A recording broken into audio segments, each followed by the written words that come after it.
So இது வந்து 3வது மாதம் அவங்க எடுத்துருக்க ஸ்கேன். இதில் பார்த்தீங்க அப்படின்னா இங்கே ஒரு ப்ளூ கலரில் 2 கோடு மாதிரி தெரியுதா, வி மாதிரி தெரியும். அதே மாதிரி இந்த சைடு பார்த்தீங்க அப்படின்னா ரெட்டில் 2 தெரியும்.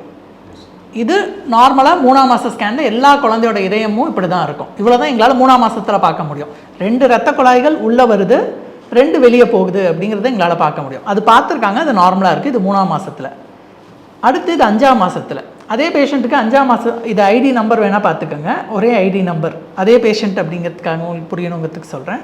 இதில் பார்த்தீங்க அப்படின்னாலும் வெளியே போகிற இரத்த குழாய்கள் 2 ஒரே கலர்லேயும் உள்ளே வர இரத்த குழாய்கள் அதே மாதிரி வருது. ஸோ இது 5ஆம் மாதத்துலேயும் நார்மலாக இருக்குது.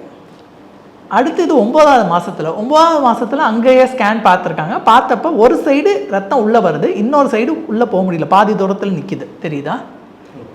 அதே மாதிரி இங்கே வெளியே வர வேண்டிய ரத்தத்துலேயும் பார்த்தீங்க அப்படின்னா ஒரு இதில் தான் வெளியே வருது, இன்னொரு இதுலேருந்து வெளியவே வரல. எனக்கு எக்ஸ்பர்ட் ஒப்பீனியன் வேணும் அப்படின்னு சொல்லி எனக்கு இந்த கேஸ் ரெஃபர் ஆகி வருது 9வது மாதத்தில். ஸோ வணக்கம், என் பேர் டாக்டர் கார்த்திக் செந்தில்வேல். நான் வந்து ஒரு fetal medicine specialist, interventional fetal radiologist. Fetal மெடிசன்னா என்னென்னா வயிற்றுக்குள்ளே இருக்க குழந்தைக்கு பிரச்சனைகள் இருக்கா அப்படிங்கிறத பார்த்து, இருக்குது அப்படின்னா அதுக்கு தீர்வு இருக்கா இல்லையா, அது மரபணு பிரச்சனையோட சேர்ந்து இருக்குமா, அதுக்கு பரிசோதிக்கணுமா, இப்போ சில நேரம் தீர்வு இருக்குன்னா உள்ளேயே போய் சரி பண்ண முடியுமா அப்படின்னு பார்த்து பண்ணுறது தான் எங்கள் ஸ்பெஷாலிட்டியே.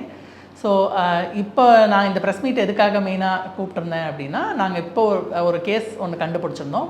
ப்ரீமெச்சூர் க்ளோஷர் ஆஃப் டக்டஸ் ஆர்டீரியோசிஸ் அப்படின்னு, அதாவது வயிற்றுக்குள்ளே இதயத்தில் இருக்க ஒரு இரத்த குழாய் குழந்தை பிறந்ததுக்கப்புறம் மூட வேண்டிய இரத்த குழாய் பார்த்திங்க அப்படின்னா வயிற்றுக்குள்ளேயே மூடி இருந்துச்சு. ஸோ இப்படி வயிற்றுக்குள்ளேயே மூடுறதுங்கிறது ரொம்ப ரொம்ப ரேர், அதை கண்டுபிடிக்கிறதும் ரொம்ப ரேர். ஸோ முதல்ல இதை வந்து டாக்டர் உமா அப்படிங்கிறவங்க தான் வந்து வெளியே வந்து 3ஆம் மாத ஸ்கேன் பார்த்துருந்தாங்க. 3ஆம் மாத ஸ்கேனில் எல்லாமே நார்மலாக இருந்தது. அதே மாதிரி 5ஆம் மாத ஸ்கேன் பார்த்துருந்தாங்க, அதுலேயும் எல்லாமே நார்மலாக இருந்திருக்கு. திரும்ப 9வது மாதம் ஸ்கேன் பார்க்கும்போது அந்த 9வது மாத ஸ்கேனில் பேர் என்ன, ஒரு சைடு மட்டும் ரத்தம் உள்ளே வருது, இன்னொரு சைடு உள்ளவே வரல. அதே மாதிரி ரத்தம் வெளியே போகிறதும் பார்த்தீங்கன்னா ஒரு சைடு வெளியே போகுது, இன்னொரு குழாய் வெளியவே போகலை. இது 9வது மாதத்தில் ப்ரெசென்ட் ஆகுது. ஸோ ஒரு எக்ஸ்பர்ட் ஒப்பீனியனுக்காக என்கிட்ட அனுப்பியிருந்தாங்க. ஸோ நான் பார்த்தேன். கேஸை பார்த்ததுக்கப்புறம் நான் வந்து இது வந்து ப்ரீமெச்சூர் க்ளோஷர் ஆஃப் டக்டஸ் அப்படின்னு டயக்னோஸ் பண்ணேன். இது வந்து ரொம்ப ரேரான கண்டிஷன். இந்த கண்டிஷன் கம்ப்ளீட்டாக இந்த இரத்த குழாய் க்ளோஸ் ஆகிட்டதுனால இப்போ இந்த ரத்தம், அந்த குழாயோட இம்பார்ட்டன்ஸ் என்ன அப்படின்னா, இப்போ உடம்பு பூரா ரத்தம் வந்து போகிறதுக்கு நம்மளுக்கு பார்த்திங்கன்னா பெரியவங்களுக்கு நுரையீரலுக்கு போய் அது சுத்தம் அடைஞ்சு அங்கேருந்து தான் வந்து உடம்பு ஃபுல்லாக இந்த ரத்தம் போய் அடையும். ஆனால் வயிற்றுக்குள்ளே இருக்க குழந்தைக்கு பார்த்திங்கன்னா நுரையீரல் வளர்ச்சி அடைஞ்சிருக்காது. அதனால் இந்த ரத்தம் குழாய் என்ன பண்ணும் அப்படின்னா, அம்மா கிட்டேருந்து வர ரத்தத்தை டைரெக்டாக உடம்பு ஃபுல்லாக போய் சப்ளை பண்ணும், இந்த நுரையீரலுக்கு போகாமல். இது வந்து குழந்தை பிறந்ததுக்கப்புறம், நம்ம எல்லாருமே குழந்தை பிறந்ததுக்கப்புறம் என்ன ஆகிருப்போம் அப்படின்னா, இந்த இரத்த குழாய் கம்ப்ளீட்டாக க்ளோஸ் ஆகிருக்கும் ஒரு 2லேருந்து 3 நாளுக்குள்ளே. இப்போ இந்த குழந்தைக்கு பார்த்தீங்கன்னா இந்த 2லேருந்து 3 நாளுக்குள்ளே க்ளோஸ் ஆக வேண்டியது வயிற்றுக்குள்ளேயே க்ளோஸ் ஆகிடுச்சு. ஸோ வயிற்றுக்குள்ளேயே க்ளோஸ் ஆகிறதுனால என்ன ஆகும் அப்படின்னா, இந்த ரத்தம் வந்து நுரையீரலை சென்றடையும். ஸோ நுரையீரலில் இன்னும் இரத்த குழாய்கள் போதுமான அளவு டெவலப் ஆகிருக்காது. அப்படி இருக்கும் போது அது அந்த இரத்த குழாய்களை டேமேஜ் பண்ணிடும். இப்படி டேமேஜ் ஆகிறதுனால குழந்தை ஒன்று வயிற்றுக்குள்ளே இறக்கும், இல்லை குழந்தை பிறந்து இறந்து போயிடும். இல்லை பொழைக்குது அப்படின்னா கூட இந்த டேமேஜான இரத்த குழாய்கள்னால இருக்கிற அந்த நுரையீரல்ங்கிறது சரியாக ஃபங்க்ஷன் ஆக முடியாது. பல்மரி ஹைப்பர் டென்ஷன்னு சொல்லுவோம், அந்த மாதிரி பிரச்சனையில் போய் முடியும்.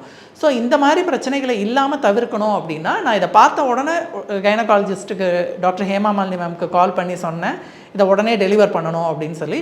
மேடம் உடனே அதை சிசேரியன் பண்ணி டெலிவர் பண்ணிட்டாங்க. அதை பண்ணி உடனே வந்து அது ஐசியூக்கும் அந்த குழந்தைய அனுப்பி வச்சுட்டாங்க. ஐசியூவில் 3லேருந்து 4 நாள் வச்சுருந்து எல்லாமே நார்மலாக இருக்குது, ஒன்றும் ப்ராப்ளம் இல்லை அப்படின்னதுக்கப்புறம் தான் அந்த குழந்தைய டிஸ்சார்ஜ் பண்ணியிருக்காங்க. ஸோ இப்போ இந்த குழந்தைய எங்களால் காப்பாற்ற முடிஞ்சதோட மெயின் காரணமே வந்து இதை கரெக்டான டயத்தில் பேரனை நாங்கள் கண்டுபிடிச்சி டயக்னோஸ் பண்ணது தான்.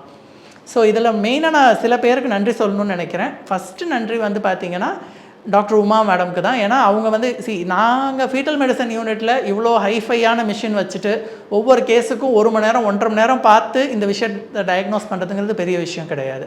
அவங்களுக்கு இருக்கிற லிமிட்டட் ரிசோர்ஸில் இதை வந்து ஒரு சைடு தான் ரத்தம் போகுது, ஒரு சைடு ரத்தம் போகலைங்கிறத கரெக்டாக பிக் பண்ணது அவங்க தான் ஃபஸ்ட்டு ஹீரோ இந்த கேஸில். ஸோ அவங்க டயக்னோஸ் பண்ணதுனால தான் கேஸ் என்ன தேடியே வருது.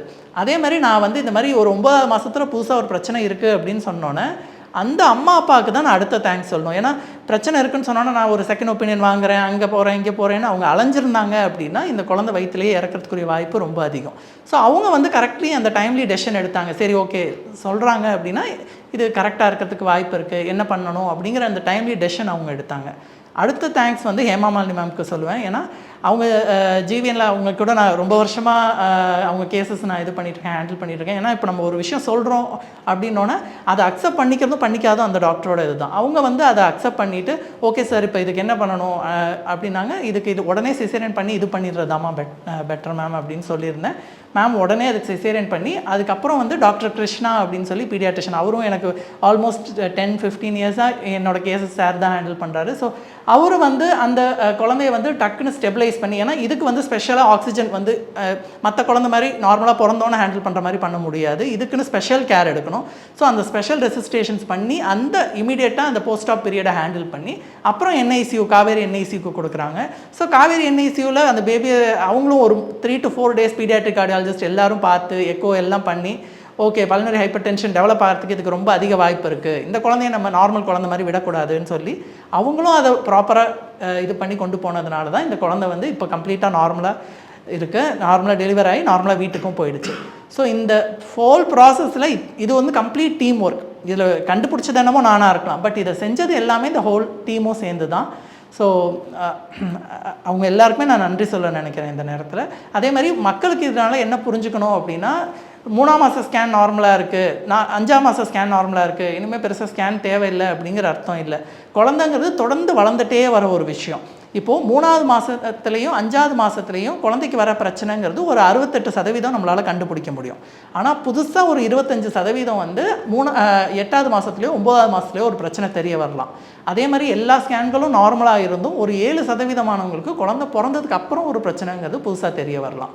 ஸோ இது வந்து நம்மளால் தவிர்க்க முடியாது. ஏன்னா குழந்தைங்களுக்கு தொடர்ந்து வளர்ந்துட்டே வர விஷயம். இப்போ குழந்தை மூளை பார்த்தீங்க அப்படின்னா ஃபஸ்ட்டு வந்து ஒரு 3ஆம் மாதத்தில் இல்லை 5ஆம் மாதத்தில் ஒரு 25% தான் வளர்ந்துருக்கும். அதுக்கப்புறம் தான் அது ஃபுல்லாகவே டெவலப் ஆகி வரும். அதே மாதிரி இப்போ இந்த பிரச்சனை இதே பிரச்சனை இந்த பர்டிகுலராக இந்த கேஸ்லாம் வந்து குழந்தை பிறந்ததுக்கு அப்புறம் தான் ப்ரெசென்ட் ஆக வேண்டியது, ஆனால் முன்னாடியே ப்ரெசென்ட் ஆகுது. ஸோ இந்த மாதிரி பிரச்சனைகளை நம்மளால் கரெக்டான டயத்தில் கண்டுபிடிச்சோன்னா போதும், அதுக்கப்புறம் அதோட டெலிவரி என்னங்கிறத நம்மளால் பிளான் பண்ணிக்க முடியும். ஸோ நீங்கள் ஏதாவது கொஷின்ஸ் இருந்தால் கேளுங்க. பிரச்சனைங்கிறது எத்தனை குழந்தைகளுக்கு வரும்? இது ரொம்ப ரேரா இல்லை இது ஜீன் ப்ராப்ளமான இல்லை, இது ஜீன் ப்ராப்ளம்னால யூஸ்வலாக வர பிரச்சனை கிடையாது. ஒரு வயிற்றில் இருக்க குழந்தைக்கு ப்ராப்ளம் அப்படிங்கிறதே வந்து பார்த்தீங்க அப்படின்னா, இப்போ ஒரு 100 குழந்தைங்க பார்க்குறோன்னா அதில் யாராவது ஒரு 2 குழந்தைங்களுக்கு பிரச்சனை வரலாம். அதுதான் வந்து நார்மல் இது. அதே மாதிரி ஒரு 200 குழந்தைங்க பார்க்குறேன் அப்படின்னா அதில் திடீர்னு 8ஆவது மாதத்துலையோ 9ஆவது மாதத்துலையோ யாராவது ஒருத்தருக்கு ஒரு பிரச்சனை தெரிய வரலாம். என்ன மாதிரி காரணங்கள்னால சார் இந்த பிரச்சனை? இதுக்கு காரணம்னு சொல்ல முடியாது. இப்போ யூஸ்வலாக இந்த ப்ரீமெச்சூர் க்ளோஷர், அதாவது இந்த வெசல் மூடுறது வந்து சில நேரங்களில் எதனால் நடக்கும் அப்படின்னா, சில சாப்பாடுகள் வந்து அதாவது க்ரீன் டீ அதிகமாக எடுத்துப்பாங்க. இப்போ இதே மாதிரி ஒரு கேஸ், ஆனால் அது கம்ப்ளீட் க்ளோஸ் ஆகலை, நேரோவாச்சு. அதாவது அந்த ரத்த குழாய் வந்து அழுத்தம் கொடுக்க ஆரம்பிச்சிருச்சு, மூடுற மாதிரி போக ஆரம்பிச்சிருச்சு. அது யாருன்னு பார்த்தீங்கன்னா, ஒரு பேஷண்ட் வந்து இந்த இது கருப்பு கிரேப்ஸ் இருக்கு இல்லையா, அந்த கருப்பு கிரேப்ஸ் தண்ணியில் நிறைய போட்டு சாப்பிட்றது, ஒரு பேர் என்ன டார்க் சாக்லேட்ஸ் அதிகமாக எடுத்துக்கிறது, இதெல்லாம் வந்து இந்த பாலிஃபீனால் அப்படிங்கிற காம்போனன்ட் அதிகமாக இருக்கும். அந்த இது உடம்புல அதிகமானாலும் குழந்தைக்கு வந்து அம்மாவுக்கு ஒன்றுமே பண்ணாது, ஆனால் குழந்தைக்கு இந்த ரத்த குழாய் மூட ஆரம்பிச்சிடும். ஸோ சில நேரம் வந்து ஸ்டீராய்ட்ஸ் எடுத்துப்பாங்க வேறு ஏதாவது ஒரு கண்டிஷனுக்காக, இல்லை வந்து என்எஸ்ஐடிஸ் ஏதாவது உடம்பு வலிக்காக டேப்லெட்ஸ் எடுத்துப்பாங்க. அதெல்லாமும் குழந்தைக்கு இந்த வெசலை க்ளோஸ் பண்ணும். அதான் அதாவது இது எல்லாருக்கும் வரணுங்கிற அவசியம் இல்லை. இப்போ சப்போஸ் இந்த மாதிரி டாக்டர் பார்த்துட்டு இந்த ரத்த குழாய் மூடுற மாதிரி இருக்குது அப்படின்னு சொல்கிறாங்கன்னா இந்த இதெல்லாம் தவிர்க்கிற மாதிரி இருக்கும். அதாவது இப்போ க்ரீன் டீ எடுக்கிற ப்ரெக்னெண்ட்டாக இருக்கவங்க எல்லாரும் க்ரீன் டீ குடிக்கக்கூடாது, டார்க் சாக்லேட் சாப்பிடக்கூடாதுன்னு இல்லை. எல்லார் உடம்புக்கும் ஒரே மாதிரி ஒத்துக்காது. சில பேர் உடம்புக்கு இந்த மாதிரி பிரச்சனை கொடுக்குது அப்படின்னா அதெல்லாம் கம்மி பண்ணாலே போதும், அந்த ரத்த குழாய் ஆட்டோமேட்டிக்காக ஓப்பன் அப் ஆயிரும். அவங்களுக்கு நாங்கள் இமீடியட்டாக டெலிவரியாக சொல்ல மாட்டோம். யாருக்கு இமீடியட்டாக டெலிவரி சொல்லுவோன்னா, கம்ப்ளீட்டாக மூடிடுச்சு, அந்த ரத்த குழாயே மூடிடுச்சு, இல்லை உடம்பு பூரா நீர் தேக்கம் வந்துருச்சு இந்த ரத்த குழாய் மூடினதுனால, அவங்களுக்கு தான் நாங்கள் உடனே டெலிவர் பண்ணி அது ஐசியூவில் வச்சுக்கிற மாதிரி இருக்கும். ஸோ இப்போ 9ஆவது மாதத்தில் நான் பார்க்கும்போது இது வந்து நான் ஸ்டார்ட் பண்ணுற டைம் பாருங்கள். டைம் வந்து கிட்டத்தட்ட 12:30 ஸ்டார்ட் பண்ணுறேன் கேஸை. ஸோ அரை மணி நேரம் ஆயிருக்கு எனக்கு இந்த பொசிஷன் ஃபஸ்ட்டு கிடைக்கிறதுக்கு. ஃபீட்டல் மெடிசன்னா அப்படி தான், நம்ம டக்குன்னு பார்த்து முடிக்க முடியாது. ஒவ்வொரு ஸ்கேனுக்கும் கிட்டத்தட்ட ஒரு பேஷண்ட் நார்மல்னாலே 45 நிமிஷம் ஆகும், அப்நார்மலாக 1 மணி நேரம் 1.5 மணி நேரம் எவ்வளோ நேரம் ஆகும்னு எங்களாலே சொல்ல முடியாது. எப்போ அந்த பேபி வந்து அந்த பொசிஷனில் படுக்குதோ அப்போ தான் எங்கள் ஸ்கேனே ஆரம்பிக்கும். இப்போ நான் உங்கள் இதயத்தை பார்க்கணும் அப்படின்னா உங்கள் இதயத்து மேலே என்னால் ப்ரோபை வச்சா தான் பார்க்க முடியும். இப்போ நான் உங்கள்கிட்ட நேராக சொல்ல முடியும், நேராக படுங்க நான் இதயத்தை பார்க்கணுன்னு. ஆனால் வயிற்றில் குழந்தை அப்படி கிடையாது. ஸோ ஸோ அது இப்போ சைடில் படுத்துருக்கு, குப்புற படுத்துருக்குன்னா நான் வெயிட் பண்ணி தான் ஆகணும். இல்லை அப்படின்னா வெளியே உட்கார சொல்லிவிட்டு திரும்ப சில நேரம் காலையில் வருவாங்க, நைட்டு வரைக்கும் 9-10 மணி ஆகும், திரும்பாது. போயிட்டு நாளைக்கு வாங்கன்னு சொல்லுவோம். ஏன்னா அது ப்ராப்பராக திரும்பி இந்த பொசிஷன் வந்து படுத்தாச்சுன்னா தான் என்னால் பார்க்க முடியும். ஓகேவா? ஸோ இப்போது இந்த வீடியோ பாருங்கள். இது குழந்தையோட இதயம். இதயத்தில் யூஸ்வலாக 4 சேம்பர் இருக்கும். 1 2 3 4. இந்த 4ல் இதுக்கு 2க்கும் நடுவில் ஒரு கதவும், இது 2க்கும் நடுவில் ஒரு கதவும் இருக்கும். தெரியுதா? இதில் இந்த கதவு மூடி இருக்குது, இந்த கதவும் மூடி இருக்குது. ஒவ்வொரு ஹார்ட் பீட்டுக்கும் இந்த 2 கதவும் திறக்கணும். இப்போ இந்த கதவு திறக்குது, இந்த கதவு பார்த்தீங்கன்னா திறக்கவே இல்லை. தெரியுதுங்களா? ஸோ இதுதான் வந்து இப்போது இது 9வது மாதத்தில், இது வரைக்கும் 3ஆம் மாதத்தில் இந்த 2 கதவுகளும் திறந்துருக்கு. அடுத்து 5ஆம் மாதம் பார்த்துருக்காங்க, அப்போவும் 2 கதவுகளும் திறந்துருக்கு. இப்போ 9வது மாதம் பார்க்கும்போது ஒரு கதவு தான் திறக்குது, ஒரு கதவு திறக்கல. இது ரத்த ஓட்டத்தோடு போட்டிருக்கேன். இப்போ ரத்த ஓட்டத்தோடு பார்க்கும் போதும்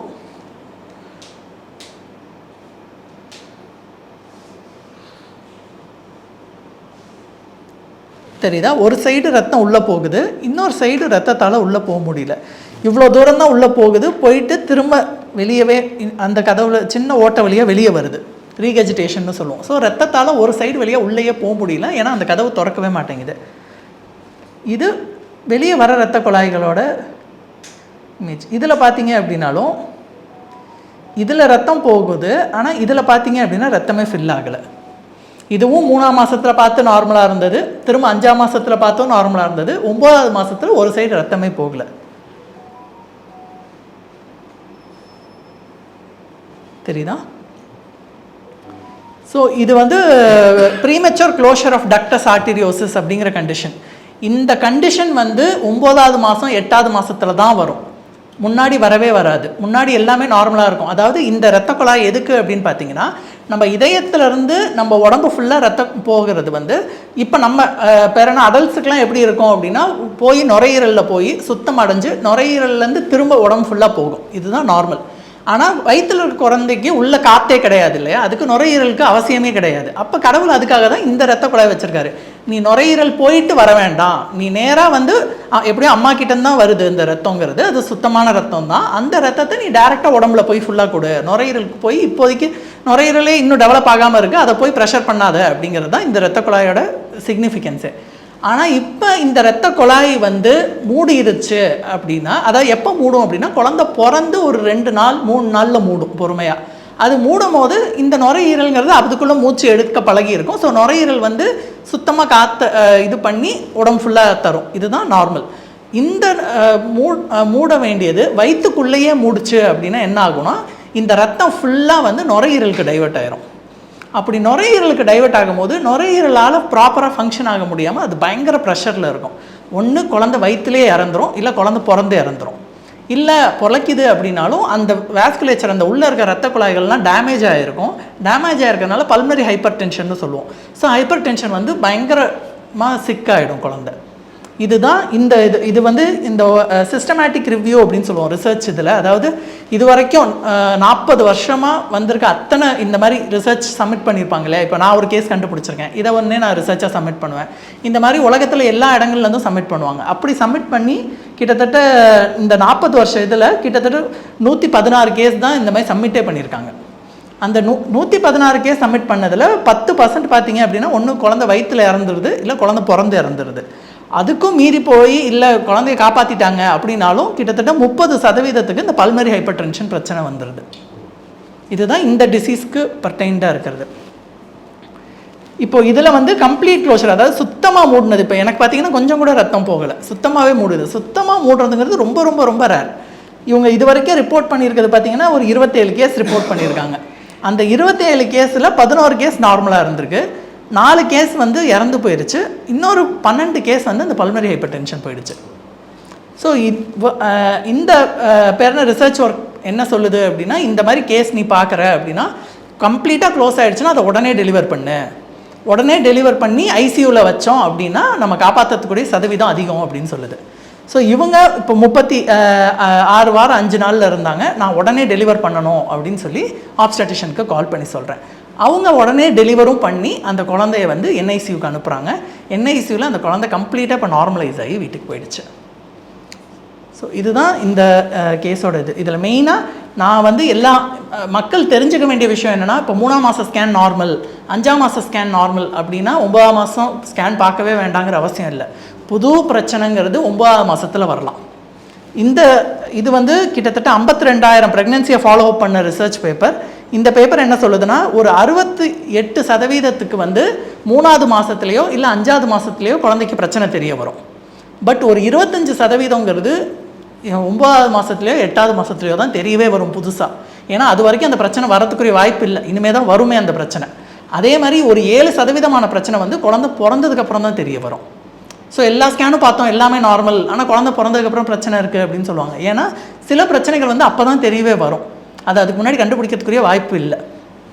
ஸோ நம்ம டோட்டலாக 100 கேஸ் பார்க்குறேன் அப்படின்னா அதில் 2 கேஸுக்கு வந்து இந்த மாதிரி ஸ்ட்ரக்சரல் ப்ராப்ளம்ஸ் இருக்க வாய்ப்பு இருக்குது. இதே வந்து பேரனா 200 கேஸ் பார்க்குறேன் அப்படின்னா அந்த 200ல் 1க்கு 8ஆவது மாதமோ 9ஆவது மாதமோ தான் புதுசாக பிரச்சனையே தெரிய வரும்.